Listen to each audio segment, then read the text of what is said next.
Alô, queridos, vamos agora aos exercícios relativos à trigonometria do triângulo retângulo. Geralmente são questões contextualizadas, o que faz com que esses exercícios sejam fortes candidatos à prova do Enem, e uma das características dessas questões é que na ilustração você sempre vai poder reconhecer um ou mais triângulos retângulos e em cada triângulo retângulo, dentre os três lados, a hipotenusa e os dois catetos, ele dá a medida de um só. Porque se ele der a medida dos dois catetos pedida a hipotenusa, usa o teorema de Pitágoras. Se der um cateto e a hipotenusa e pedir o outro cateto, teorema de Pitágoras. Não precisaria de trigonometria. Então, dentre os três lados do triângulo retângulo, ele dá a medida de um. E para compensar o outro, que ele não dá, que possibilitaria a aplicação do teorema de Pitágoras, ele compensa dando um dos ângulos agudos. Aí você vai ver, tá certo?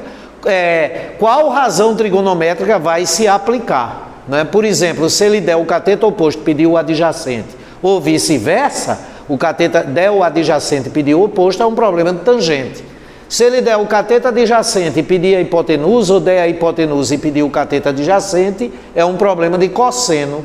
E se ele der o cateto oposto e pedir a hipotenusa, ou der a hipotenusa e pedir o cateto oposto, é um problema de seno, evidentemente daquele ângulo agudo indicado, que é dado no triângulo retângulo.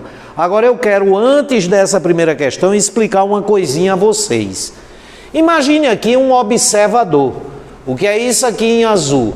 É a linha divisada horizontal. O que é a linha divisada horizontal? Imagine o seguinte, um plano aqui, o meu plano frontal, e imagine uma reta perpendicular a esse plano entre meus olhos. Quando essa reta é perpendicular ao plano e está entre meus olhos, a gente diz que essa reta é uma linha divisada horizontal. Se eu desloco essa linha divisada para cima, eu elevo a linha divisada, eu passo a ter uma linha divisada elevada, o ângulo que ela forma com a linha divisada horizontal é um ângulo de elevação. Evidentemente eu preciso fazer isso todas as vezes que eu quiser observar algum objeto acima da minha linha divisada horizontal. E se eu pego a minha linha divisada horizontal e desloco ela para baixo, eu deprimo, esse é o termo, a linha divisada, aí entre a linha divisada deprimida, abaixada, e a linha divisada normal, horizontal, aí você tem aqui um ângulo de depressão. Então, por exemplo, algo que estivesse aqui seria percebido visualmente por esse observador pela sua linha divisada horizontal ou normal. Já uma tartaruga no chão, que está bem abaixo da linha divisada dele, para ele visualizar, ele tem que deprimir a linha divisada. Aí esse ângulo vai ser um ângulo de depressão. E um pássaro voando bem acima da linha divisada horizontal, ele teria que deslocar a linha divisada para cima, aí você vai ter aqui um ângulo de elevação. Eu falo isso para que vocês ganhem vocabulário e na hora da prova, em surgindo esses termos, você não se sentir prejudicado. Não é porque não tem o domínio vocabular adequado para a resolução das questões. Então vamos à primeira questão, que por ser a 01, tem que ser a mais fácil possível. O que é que ela nos diz? Um avião, olha o avião, levanta voo sob um ângulo de 30 graus. Quando tiver percorrido meio quilômetro, a distância percorrida pelo avião for de 500 metros, a que altura estará do solo? Se você considerar o ponto de partida no solo do avião, quando ele começa a levantar voo, porque aqui antes ele vinha ganhando velocidade para poder decolar, considerar aqui o nariz do avião, após esse nariz do avião, bico do avião, ter percorrido 500 metros e a projeção ortogonal do nariz do avião sobre o solo, esses três pontos são vértices de um triângulo retângulo. Os 500 metros percorridos por ele é a hipotenusa. É a medida da hipotenusa. E a altura que ele quer saber, que é a distância entre o nariz do avião e a projeção do nariz sobre o solo, é o cateto oposto ao ângulo de 30 graus, que é o ângulo de elevação.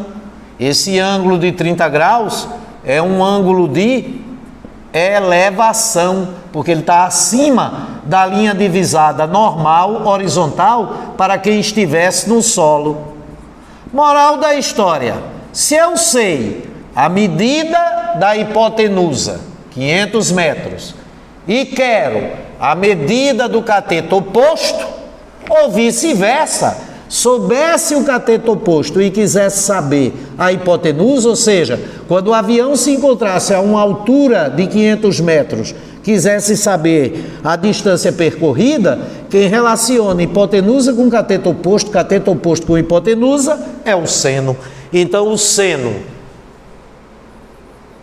de 30 graus, na figura, é a medida do cateto oposto, x, sobre a medida da hipotenusa, 500. Como o seno de 30 graus na tabela é 1/2 é igual a x sobre 500, aplicando a propriedade fundamental das proporções, produto dos meios, 2x, é igual ao produto dos extremos, 1 vezes 500, então x é igual a 250 metros. Então, quando o avião com um ângulo de elevação no seu levantando o voo, quando o ângulo de elevação for de 30 graus, após percorrer 500 metros, ele atinge uma altura de 250 metros. Sensacional. Próxima questão. Questão 2.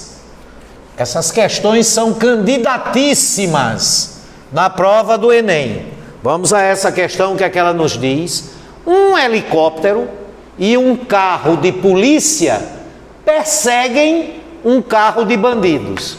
Então, eis aqui o helicóptero, este é o carro da polícia.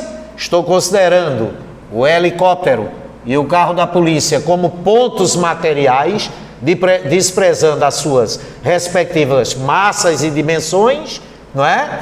E aqui o carro dos bandidos.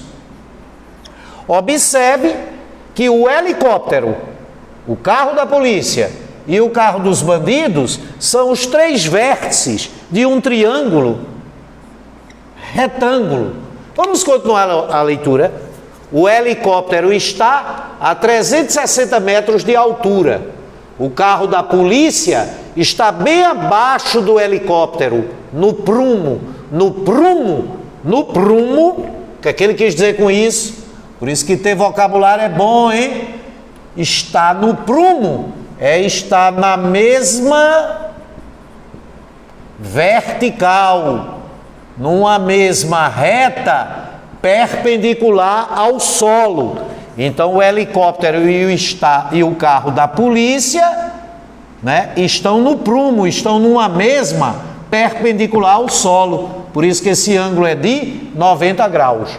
Do helicóptero, ou seja, para quem está no helicóptero, o carro dos bandidos é avistado segundo o ângulo de 60 graus. Ora, para quem está no helicóptero, um referencial fixo aqui no helicóptero, o carro dos bandidos está abaixo da linha divisada. Então, esse ângulo de 60 graus é um ângulo de depressão. Ângulo de depressão. Inclusive, como esse ângulo todo aqui é de 90 graus, se esse ângulo de depressão é de 60 graus, esse ângulo agudo do triângulo retângulo é de 30 graus. porque eles são complementares entre si. No helicóptero, o carro dos bandidos é avistado segundo um ângulo de 60 graus. Qual é a distância entre o carro da polícia e o carro dos bandidos? Ele quer saber quanto mede este cateto. Por sinal, o cateto oposto é o ângulo de 30 graus. E o dado é o cateto adjacente ao ângulo de 30 graus. Quem é que relaciona o cateto oposto a 30 graus com o cateto adjacente a 30 graus, que mede 360 metros? Cateto oposto, cateto adjacente, tangente. Então, a tangente no triângulo retângulo, a tangente de 30 graus é igual. Cateto oposto ao ângulo de 30 graus é a distância entre o carro da polícia e o carro dos bandidos. Sobre o cateto adjacente ao ângulo de 30 graus, 360 metros, que é a altura do helicóptero. É a distância do carro da polícia ao helicóptero, considerando os pontos materiais. Como a tangente de 30 graus na tabela é raiz de 3 sobre 3, raiz de 3 sobre 3 é igual a D sobre 360 graus. Ou sobre 360 metros, não é graus. Simplificando, 3 por 3 dá 1, 360 metros pelo mesmo 3 dá 120, produto dos meios, uma vez D, a distância pedida, é igual ao produto dos extremos, 120 raiz de 3, 120 raiz de 3, o quê? Metros. Essa é a resposta.